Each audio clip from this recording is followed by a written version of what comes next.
fait partie de la leçon sur l'interférence lumineuse. On a déjà présenté dans une vidéo précédente le premier grand paragraphe intitulé Généralité, où on a présenté les notions, quelques notions utiles à l'étude des interférences lumineuses. Et aussi on a introduit les conditions nécessaires à l'obtention de l'interférence, à savoir la condition de polarisation, la condition de synchronisme et la condition de cohérence des sources. Cette vidéo donc sera une continuation de la leçon, donc ça sera le deuxième grand paragraphe qui est intitulé Interférence de deux ondes cohérentes, c'est-à-dire on va déjà supposer que les conditions d'interférence sont bien vérifiées. On va se concentrer ensuite sur l'étude de deux ondes cohérentes. Donc, deuxième grand paragraphe. Interférence de deux ondes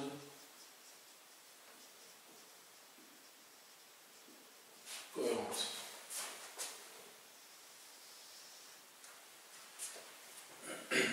Donc, comme premier sous-paragraphe, on va présenter les types d'interférences. Donc,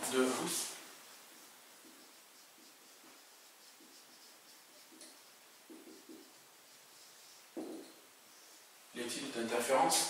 Donc, on a principalement deux grands types d'interférences. Donc, je vais commencer par écrire la formule d'interférence. L'éclairement sur l'écran égale la somme des éclairements plus 2 racine epsilon 1, epsilon 2, cosinus delta phi. Donc je rappelle que ça c'est le terme d'interférence.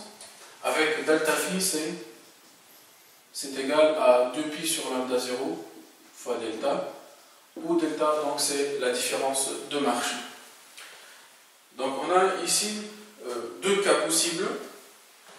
Donc par rapport à la somme, donc ça, si epsilon, on a dit que si epsilon égale epsilon 1 plus epsilon 2, on n'a pas d'interférence, c'est-à-dire juste, on a la superposition des intensités provenant de deux sources S1 et S2.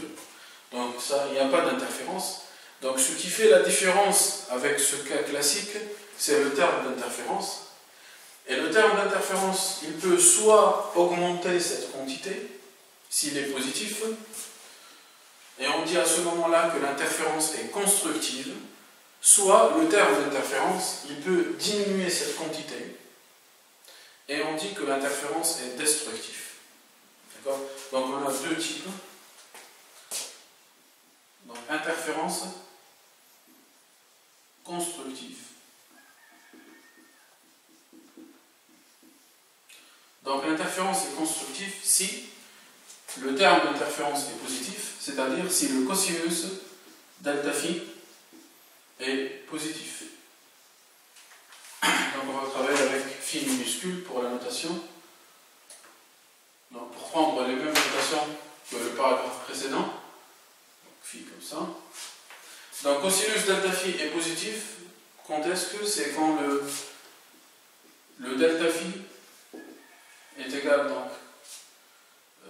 donc le delta phi est positif, c'est-à-dire, donc ici on va considérer principalement juste l'intervalle qui concerne le delta phi, donc on va laisser comme ça le cosinus, d'accord?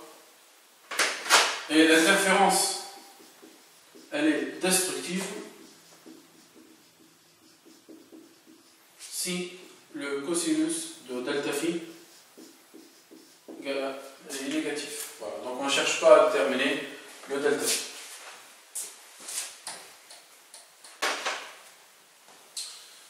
Donc ensuite on va définir ce qu'on appelle l'ordre d'interférence. L'ordre d'interférence qui est par définition donc P égale delta phi sur 2pi égale aussi à delta sur lambda 0. Donc ça c'est l'ordre d'interférence. On va voir l'intérêt d'introduire cette notion. Ensuite, on va parler de surface d'égale intensité. Surface d'égale intensité ou éclairement aussi, la même chose. Et on va introduire la notion de frange, d'accord, et notion de frange.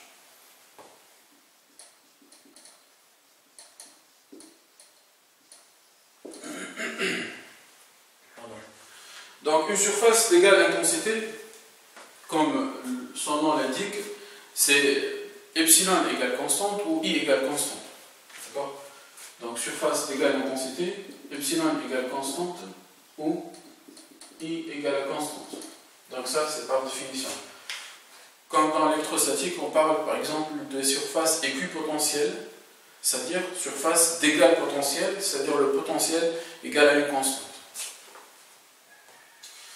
Donc ici, si le epsilon égale à constante, on revient dans cette équation que c'est le delta phi qui est égal à une constante.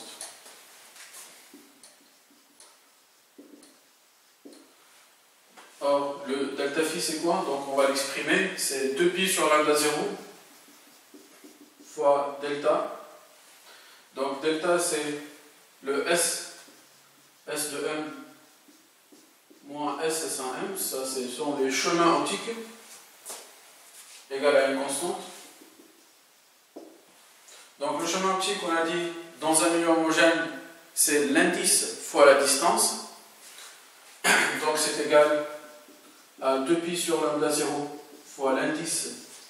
Et on va donc diviser les chemins optiques, donc SS2 plus S2M moins SS1 plus moins SS1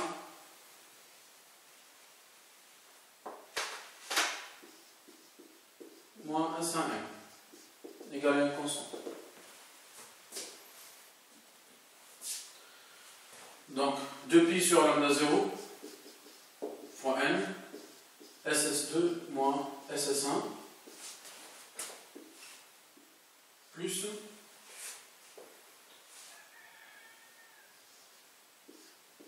S de M moins S1M égale à une constante. Donc cette quantité dépend uniquement de la position de la source mère S, mais donc jusqu'à ce moment-là, donc on va toujours supposer que S est fixe, elle est ponctuelle, elle possède une position bien déterminée dans l'espace, donc elle ne change pas, la position de la source mère, mais le point M, c'est un point donc, qui est variable sur l'écran d'observation. Donc ce qui va varier dans cette expression, c'est cette quantité. Voilà.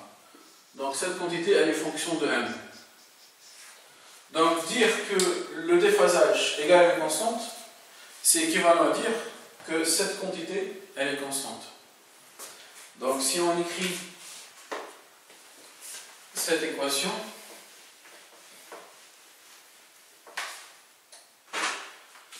donc S de M moins S1M égale à une constante, géométriquement, ça c'est l'équation en 3 dimensions des hyperboloïdes. D'accord? Ce sont des hyperboloïdes de foyer S1 et S2. D'accord? Donc ça, c'est l'équation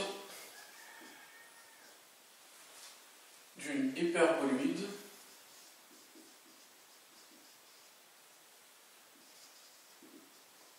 de foyer S1 et S2. Donc si on va changer la valeur de la constante, c'est-à-dire pour chaque valeur de déphasage donné, on obtient une hyperboloïde. Donc en fait, on a plusieurs hyperboloïdes, et il y a une hyperboloïde qui est particulière, en fait c'est un plan, c'est le plan médiateur du segment S1 et S2 qui vérifie cette équation, d'accord? Ça c'est dans le cas où la constante est nulle, c'est-à-dire quand le déphasage est égal à 0, donc ça c'est un cas particulier, c'est un plan, c'est le plan médiateur du segment S1 et S2. Bon, les autres surfaces sont bien des hyperboloïdes de foyer S1 et S2. Donc ceci est illustré sur la figure suivante.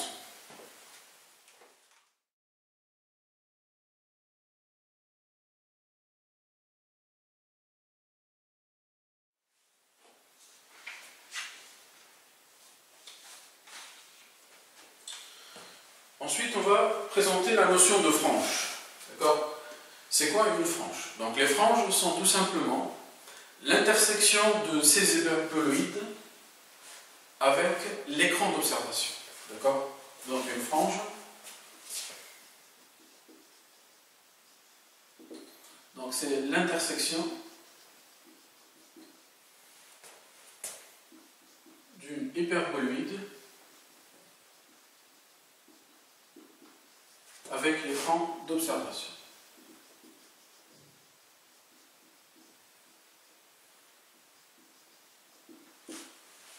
Or, dans le cas des expériences de l'optique, l'écran d'observation possède deux positions possibles. Soit l'écran est parallèle à la droite S1 et S2, qui passe par les sources secondaires, soit l'écran est perpendiculaire à la droite S1 et S2. Donc si l'écran est dans K1, si l'écran est parallèle à la droite S1 et S2, donc ici je veux dire droite S1 et S2, ce n'est pas le chemin optique, d'accord? Donc si l'écran est parallèle à S1 et S2, alors les franges sont rectilignes. K2, si l'écran est parallèle à la droite et perpendiculaire à la droite S1 S2, alors les franges sont circulaires, concentriques. Donc les franges sont circulaires, concentriques, et on appelle ça les anneaux, d'accord? Dites anneaux.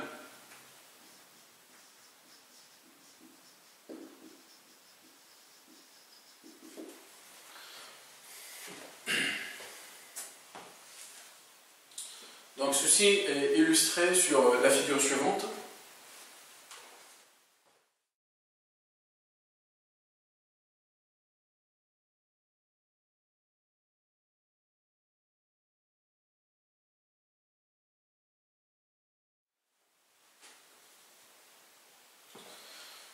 Donc parmi les franges, on peut distinguer deux types de franges, les franges brillantes et les franges sombres.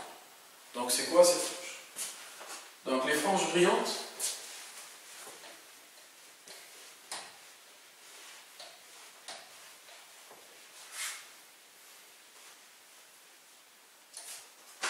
donc tout d'abord on est d'accord que si on considère une frange sur l'écran, elle possède la même intensité, le même éclairement. Parce que l'hyperboloïde est une surface d'égale intensité ou d'égal éclairement. Et une frange, c'est l'intersection de cette hyperboloïde avec l'écran.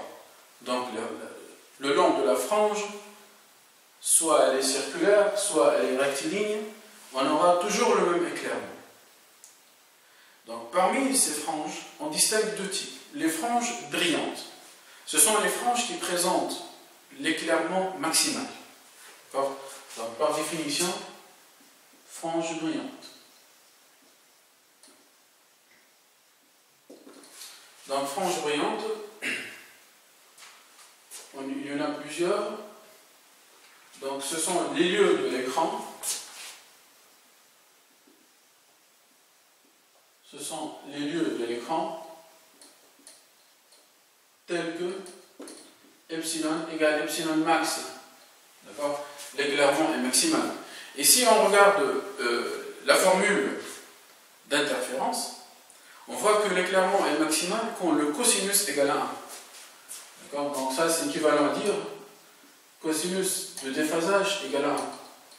C'est équivalent à dire que le déphasage égale à quoi? Donc quand est-ce que le cos égale à 1? C'est pour delta phi qui est égal à un nombre pair fois pi.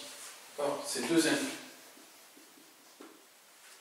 Ou on peut écrire, c'est l'équivalent puisque delta phi c'est égal à 2pi fois p égale 2pi fois n. Donc c'est équivalent à dire que p c'est un entier. Voilà. Donc la frange brillante, elle correspond aux ordres d'interférence qui sont entiers. Ça c'est important. De même, on va terminer les franges sombres.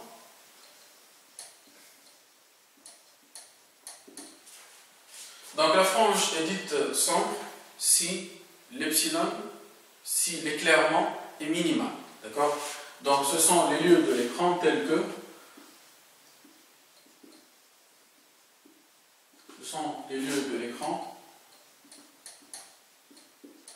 epsilon égale epsilon min. Et ça c'est équivalent à dire que le cosinus est égal à moins 1, la valeur la plus faible. Donc delta phi c'est égal à un nombre impair fois pi. Donc ça veut dire que le p c'est égal à n plus n demi.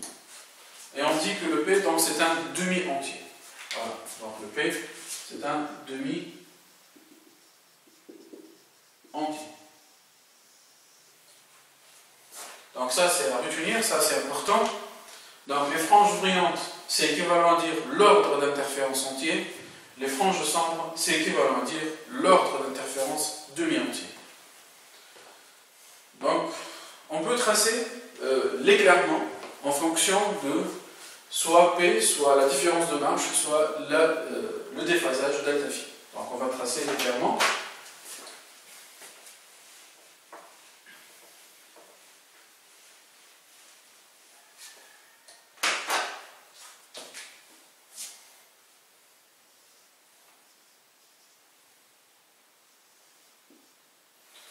Donc on a la possibilité de plusieurs axes, donc soit le delta phi, soit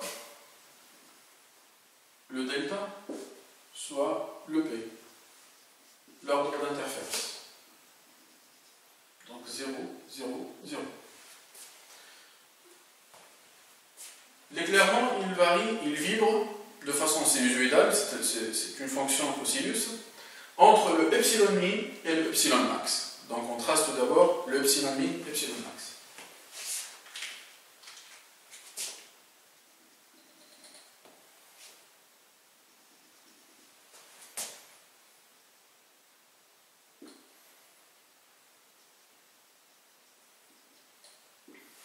Donc si on veut déterminer le epsilon min et epsilon max, c'est facile parce que si on remplace cosinus égale 1 dans la formule d'interférence, donc on a la formule d'interférence epsilon égale epsilon 1 plus epsilon 2 plus 2 racines de epsilon 1 epsilon 2 cosinus delta phi.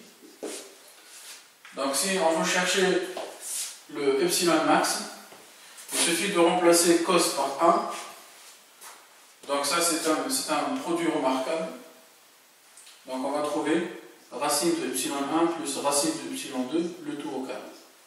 Donc ça c'est le epsilon max quand cosinus égale à 1. Donc on peut l'écrire ici.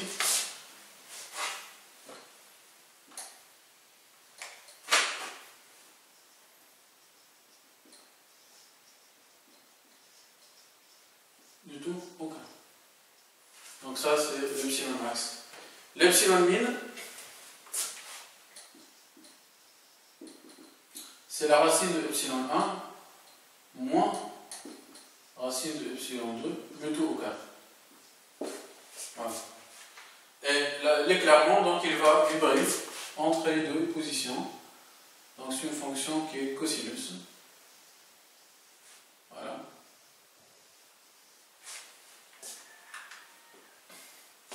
Donc ici on a le delta phi qui est égal donc, à 2n plus 1 pi, donc c'est un nombre impair fois pi, donc ça sera pi, le max de pi, ici donc ça sera moins pi, moins 2 pi, etc. Donc pour le delta, donc ici ça sera lambda 0 sur 2. Et ça, c'est lambda, 0.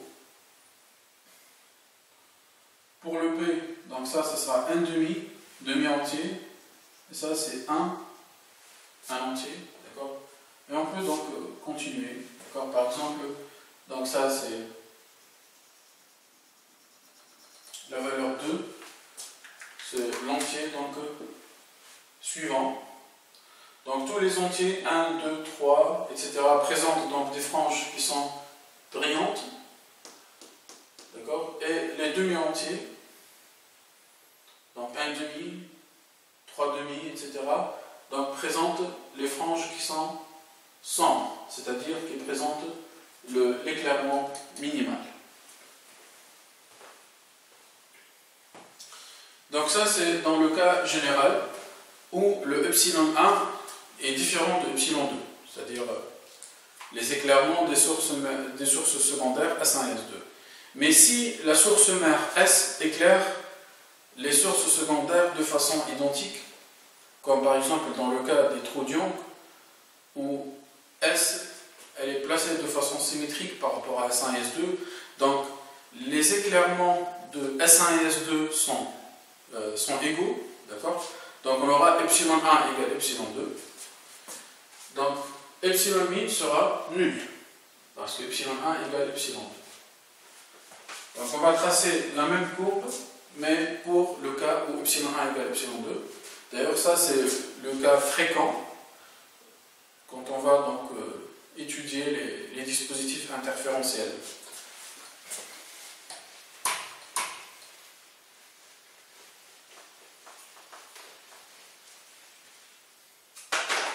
Donc si epsilon, on remarque, donc si epsilon 1 égale epsilon 2 égale epsilon 0, alors epsilon min est nul et epsilon max égale donc 2 epsilon 0.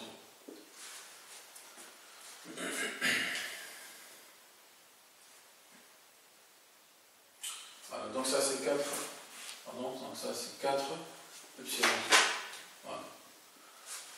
Donc si on trace l'éclairement en fonction par exemple de P, on choisit P par exemple, donc ça c'est le 4 epsilon 0, le 2 epsilon 0, voilà, donc etc. Donc ça c'est le 0, 1, donc ça ce sont les entiers, les demi-entiers, 1 demi, 3 demi, etc. Voilà. Qu'est-ce qu'on remarque ici? On remarque que les franges sombres deviennent obscures. Donc ça, ce sont des franges obscures.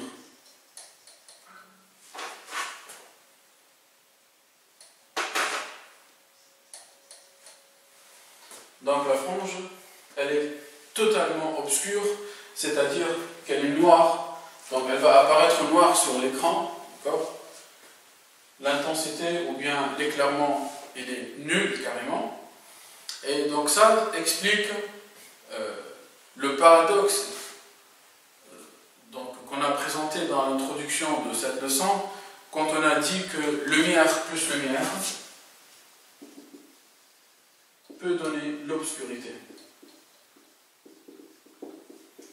Donc vous vous rappelez de ce paradoxe qui est donc découvert expérimentalement par les expériences d'interférence, et ça a commencé avec l'expérience de Young. Donc ici on explique bien pourquoi la lumière plus lumière dans l'obscurité. Donc ça c'est en fait une destruction, c'est une interférence destructive. Donc les deux ondes qui proviennent de S1 et S2 sont en opposition de phase à ce niveau-là. D'accord? Donc vous remarquez par exemple pour cette frange qui est sombre, le déphasage égale à pi. Donc les deux ondes qui s'interfèrent sont en opposition de phase. Et si elles présentent la même intensité, epsilon 1 égale epsilon 2, alors ils vont donner une frange qui est obscure, c'est-à-dire c'est l'absence totale de la lumière.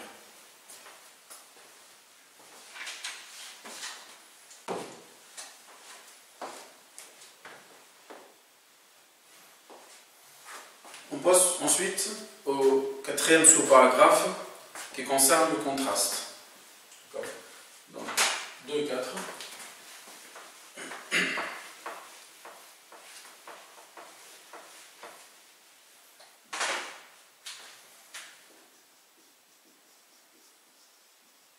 Contraste, ou on dit aussi visibilité.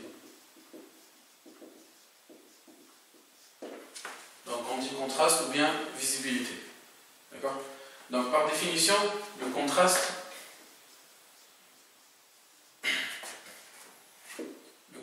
C, donc le contraste est noté C, c'est epsilon max moins epsilon min sur epsilon max plus epsilon min, ou aussi c'est C égale I max moins I min sur I max plus I min. Donc on peut travailler soit avec l'éclairement, soit avec l'intensité. Le contraste, il appartient toujours à l'intervalle 0,1. Donc C, il appartient à 0,1. Le contraste, il mesure la netteté de la figure d'interférence. D'accord? Donc on a dans la figure des franges d'interférence.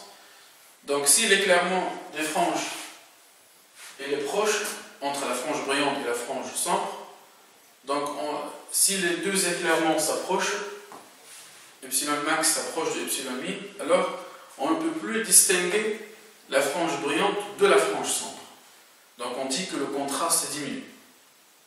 Par contre, si on prend le cas par exemple d'une frange obscure totalement, c'est-à-dire que epsilon min égale à 0, alors à ce moment-là, si epsilon min égale à 0, on trouve que le contraste égale epsilon max sur epsilon max égale à 1. Donc ça, c'est le meilleur contraste. La figure, elle est bien contrastée. D'accord? Donc le contraste appartient à 0,1. Il permet de mesurer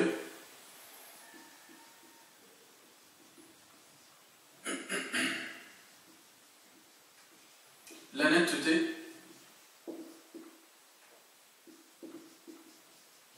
de la figure. La netteté de la figure d'interférence.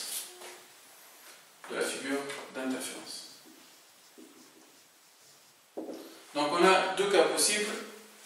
Si C est voisin donc de 0, on dit qu'on a un brouillage.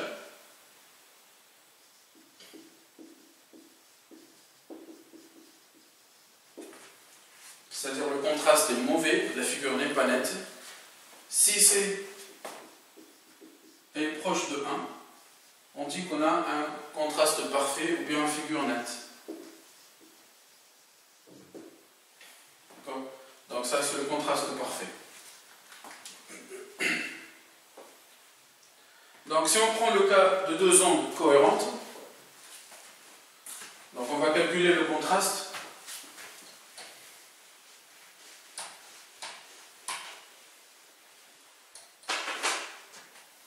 Donc pour deux ondes cohérentes,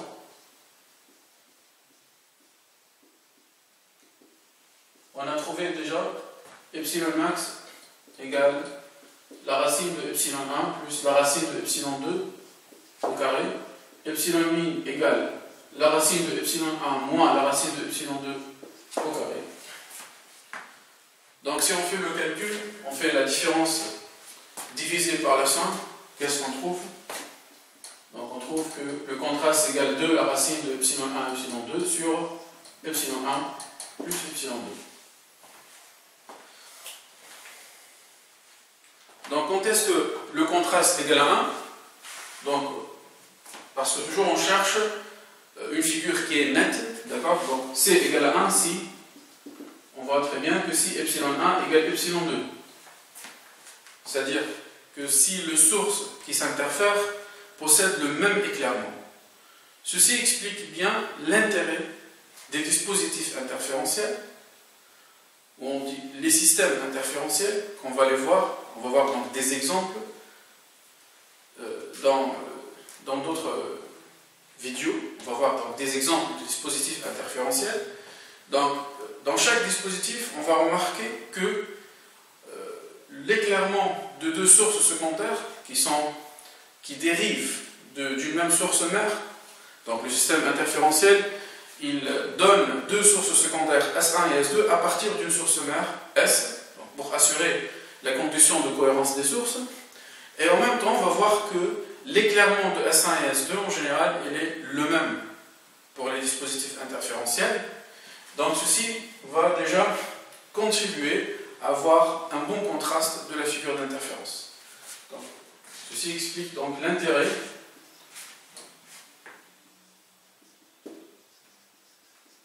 des systèmes interférentiels.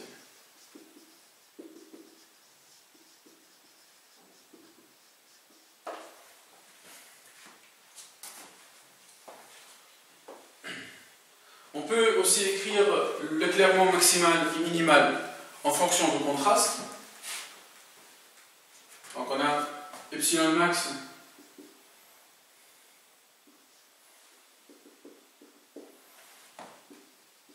qui est égal donc à la racine, donc epsilon 1 plus epsilon 2 plus 2 racines de epsilon 1 epsilon 2. Donc on peut l'écrire epsilon 1 plus epsilon 2 en facteur avec 1 plus 2, donc 1 plus c. 2 sur 1, epsilon 1 plus epsilon 2, donc c'est le contraste. Et on va noter la somme epsilon 1 plus epsilon 2, c'est la moyenne. Donc ça c'est epsilon moyen, c'est-à-dire c'est l'éclairement moyen de l'écran. Vous pouvez voir la figure qu'on a tracée de l'éclairement. Vous voyez que l'éclairement moyen, c'est la somme de epsilon 1 plus epsilon 2. Donc on voit très bien que l'epsilon max égale donc epsilon moyenne fois 1 plus c. Et de même, donc epsilon min, ça sera epsilon moyenne fois 1 moins c. Donc c'est-à-dire que l'éclairement de la frange brillante et la frange sombre sont symétriques par rapport à un éclairement moyen, et cette symétrie elle est donnée par le contraste. Donc si le contraste tend vers 0, on voit bien que l'éclairement maximal et minimal tendent vers l'éclairement moyen, et à ce moment-là l'écran il sera donc uniformément éclairé. On ne distingue plus la frange brillante de la frange sombre, et on dit qu'on a brouillage à ce moment-là. Ensuite, on va passer à un paragraphe très important, un sous-paragraphe très important, c'est le calcul de la différence de marche delta. Donc, le calcul de delta, on va le faire pour chaque dispositif interférentiel, mais on peut voir que les dispositifs interférentiels, on peut les classer en deux grands types. Il y a des dispositifs où l'écran d'observation est parallèle à S1S2, comme on l'a déjà vu, ou bien l'écran est perpendiculaire à la droite à S1S2. Donc on va essayer de chercher la différence de marche dans chaque cas.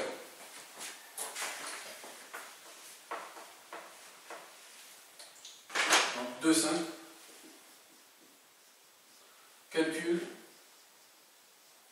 de la différence de marche.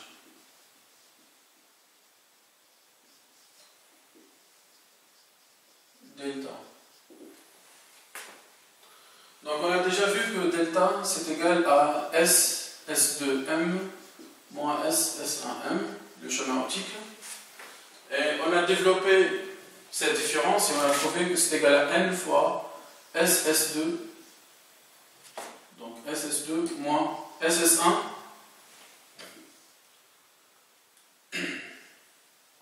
plus S2M moins S1. Voilà. Donc N c'est la liste du milieu qui est supposée homogène. Donc ça c'est la différence de marche qui est donc entre la source mère et les sources secondaires. Et ça c'est la différence de marche entre les sources secondaires E.M. Donc dans les applications, cette différence de marche elle est constante à une position de S donnée. Donc, dans le calcul, ce qui va varier, c'est ça. C'est cette quantité qui va varier, donc, suivant le cas. Est-ce que l'écran est parallèle à la droite S1, S2 ou bien il est perpendiculaire. Donc on va chercher cette quantité.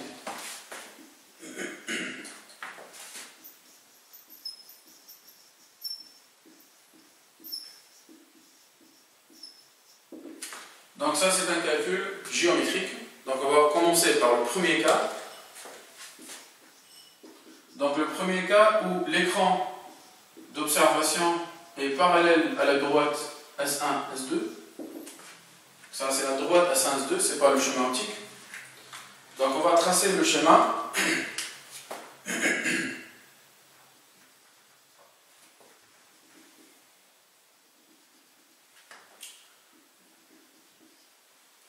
Donc on va considérer le repère, par exemple, x, y, z.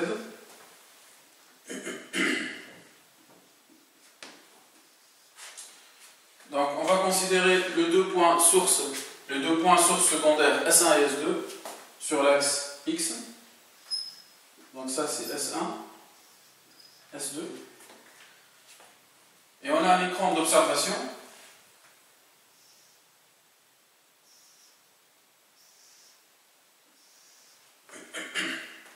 Et on va donc considérer un point M de ce point, de ce plan. D'accord.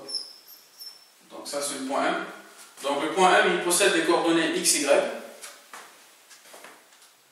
Et donc on a deux rayons qui vont interférer au point M.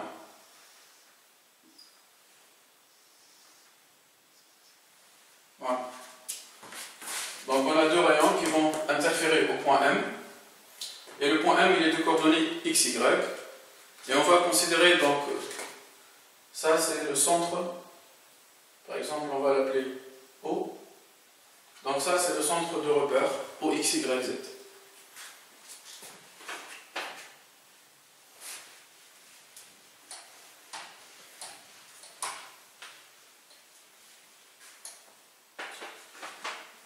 Donc, on va prendre la distance entre ces deux sources secondaires,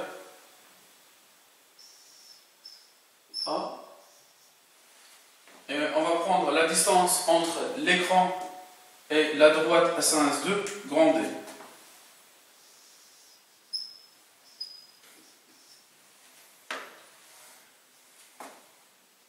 Et on va travailler dans l'approximation où D est très supérieur à X, Y et A. Ça, c'est en général le cas dans les travaux pratiques. Dans le cas réel, donc D est très supérieur à X, Y et A.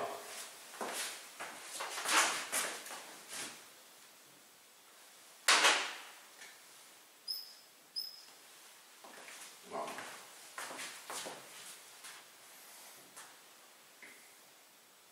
Donc par exemple, D c'est de l'ordre du mètre, X, Y c'est de l'ordre maximum, c'est le centimètre, et A c'est de l'ordre de millimètre, la distance entre les deux sources secondaires.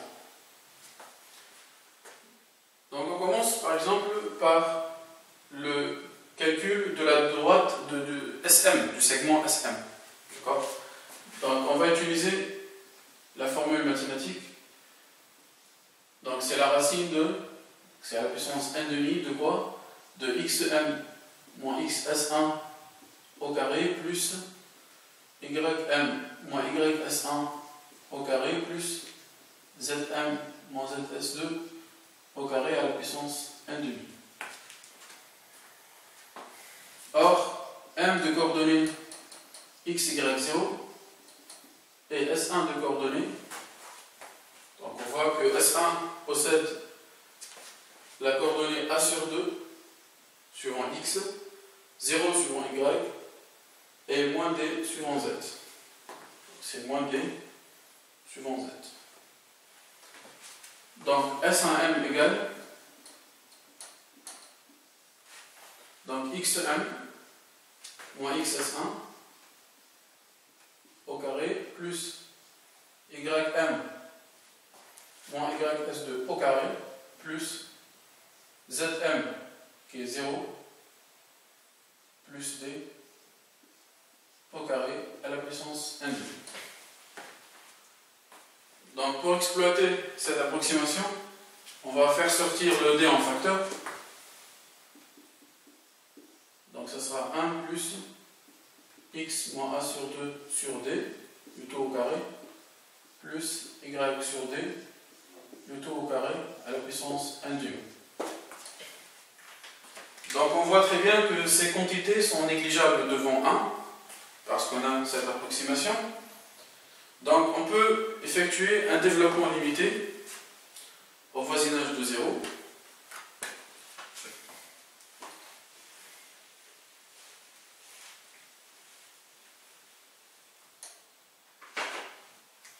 Donc si on a 1 plus grand x à la puissance alpha, c'est presque égal à 1 plus alpha grand x au voisinage de 0. Donc ici le grand x c'est cette quantité. Donc, le grand x est négligeable devant 1. Donc S1m égale presque à d fois 1 plus 1 demi x moins a sur 2 plus 1 demi y sur 2. De même, donc, si on refait le calcul pour S de m, on trouve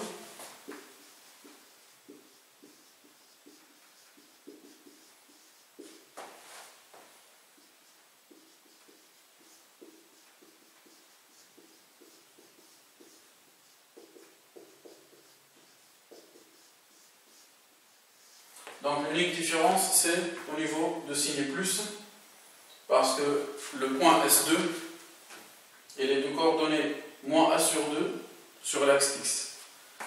Ensuite on fait la différence parce qu'on cherche cette différence. Donc S de m moins S1m égale, donc qu'est-ce qu'on va trouver? Donc 1 c'est simplifié, cette quantité est simplifiée, x aussi, a sur 2 simplifié, donc ça va rester a fois x sur d. Donc ça c'est à retenir.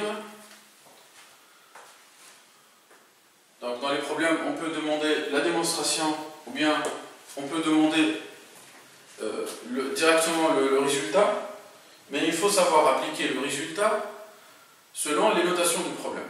D'accord? Donc par exemple, il faut retenir ici que le A, donc le A c'est la distance entre les deux sources secondaires.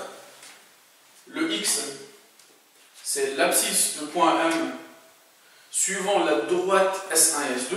D'accord?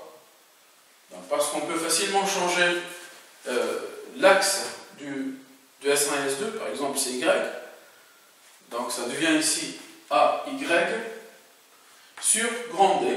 Avec grand D, c'est la distance qui sépare les sources secondaires de l'écran d'observation. Donc ça, c'est le premier cas. Et on peut montrer que les franges, dans ce cas, seront rectilignes si on écrit les clairement.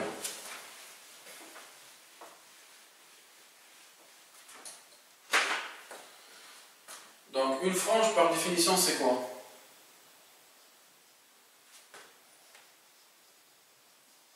Les franges est telle que l'éclairement égale à une constante sur l'écran.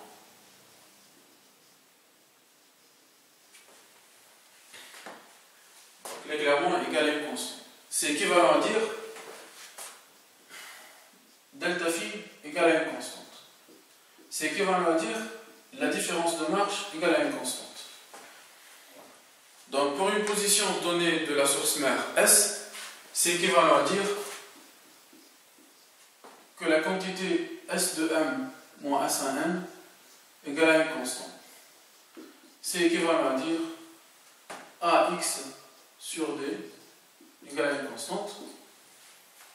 Donc c'est équivalent à dire X égale à constante. Et ça c'est quoi? X égale constante. Ça c'est bien l'équation d'une droite sur l'écran. Donc ça c'est l'équation d'une droite.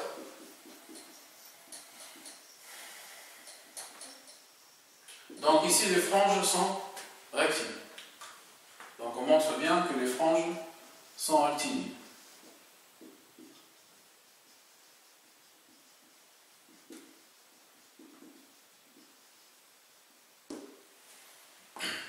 Donc on montre le résultat qu'on a déjà vu sur la figure, où on a placé l'écran parallèle à S1, S2, et selon les hyperboloïdes, on va trouver donc des franges rectilignes. Donc on a démontré ça grâce au calcul de la différence de marche.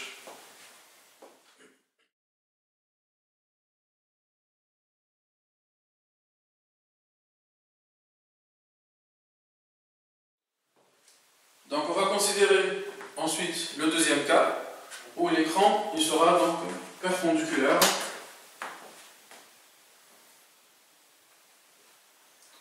à la droite S1 et S2. D'accord ?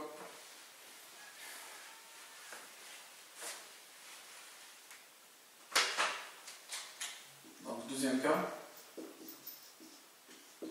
l'écran est orthogonal à la droite S1 et S2. Donc on va considérer le repère suivant.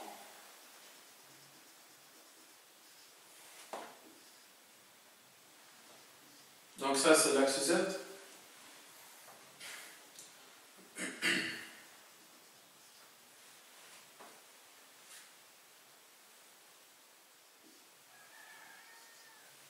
Voilà, donc l'écran d'observation, c'est ça.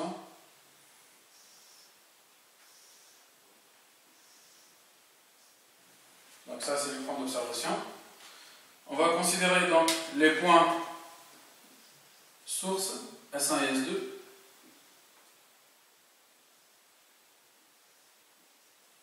Et ici on considère C. Donc C c'est le centre de S1 et S2. D'accord ? Et on considère un point M de l'écran.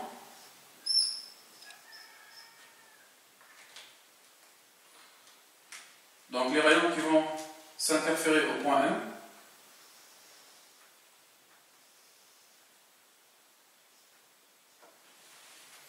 Et on va considérer l'angle θ,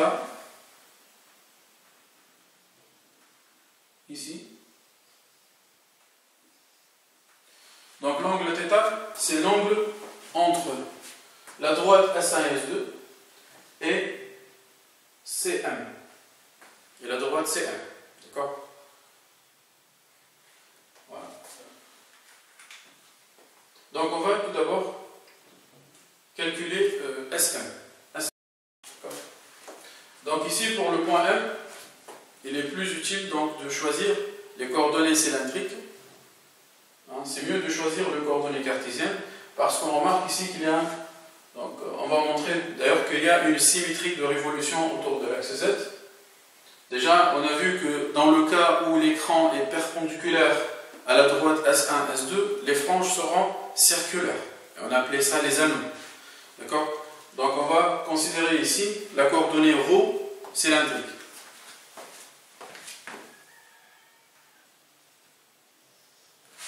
Et la distance grand D, donc elle sera la distance entre le C et le centre de repère. D'accord ? Donc CO, c'est égal à grand D, on va noter ça. Et grand D, elle vérifie l'approximation D très supérieur à ρ très supérieur à A. Avec A, c'est toujours la distance qui sépare les sources S1 et S2. Et on va noter aussi CM égale à R. Voilà.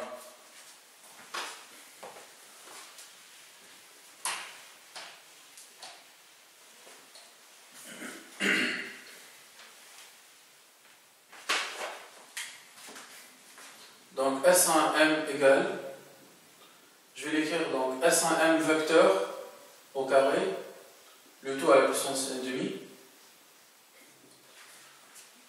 Donc j'ai introduit ici le vecteur pour pouvoir intercaler le point C. Donc ce sera S1C plus CM, le tout au carré à la puissance 1,5. Donc c'est égal à S1C au carré plus CM au carré moins 2 C S1, C, M.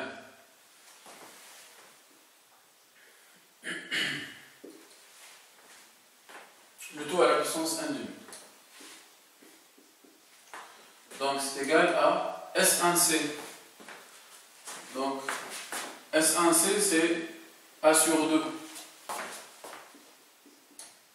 au carré plus CM, donc c'est R au carré moins 2. Donc ici on a un produit scalaire, donc c'est la norme fois cosinus l'angle entre les deux. Donc norme de CS1 fois norme de CM fois cosinus.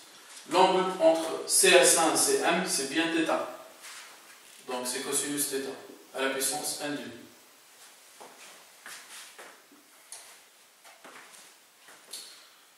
Donc ici on voit très bien que si D est très supérieur à ρ A, donc R sera très supérieur à ρ A.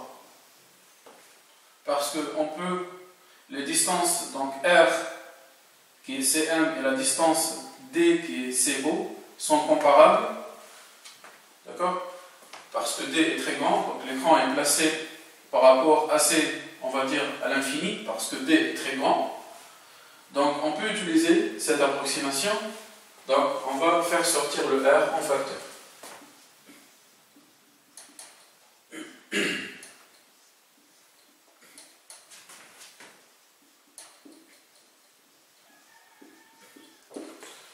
Donc ici on va effectuer un développement limité à l'ordre 1, on a sur R, on montre que c'est suffisant.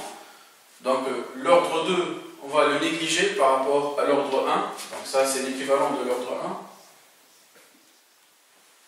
Voilà. Donc on effectue un développement limité à l'ordre 1, on a sur R. Donc A sur R c'est négligeable devant 1. Grâce à cette approximation. Donc c'est presque égal à R fois 1 moins 1 demi A sur R cosinus θ. De même, donc on peut montrer que S de M presque égal à R fois 1 plus 1 demi A sur R cosinus θ. Donc, la différence S de M moins S1M, c'est égal à A cosinus θ.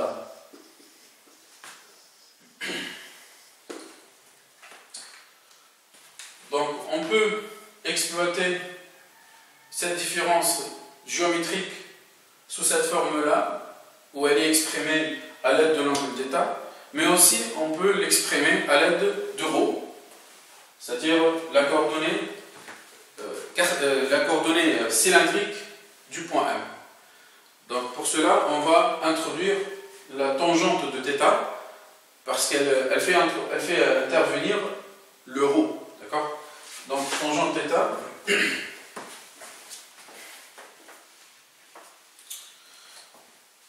Donc ici, on va exploiter le fait que θ est un angle faible.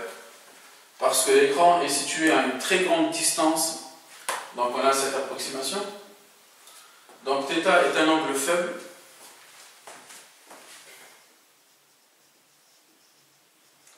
Donc on peut utiliser les approximations θ presque égale tangente θ et cos θ presque égale 1 moins θ carré sur 2.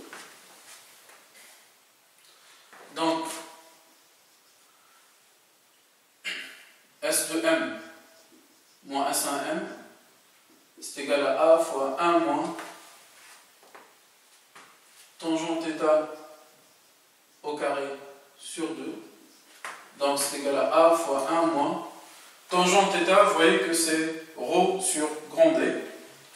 Donc c'est ρ au carré sur 2D au carré.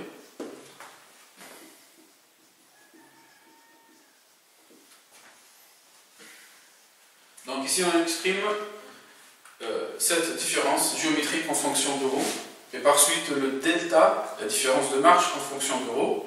Donc on a dit qu'une frange c'est équivalent à dire delta constant.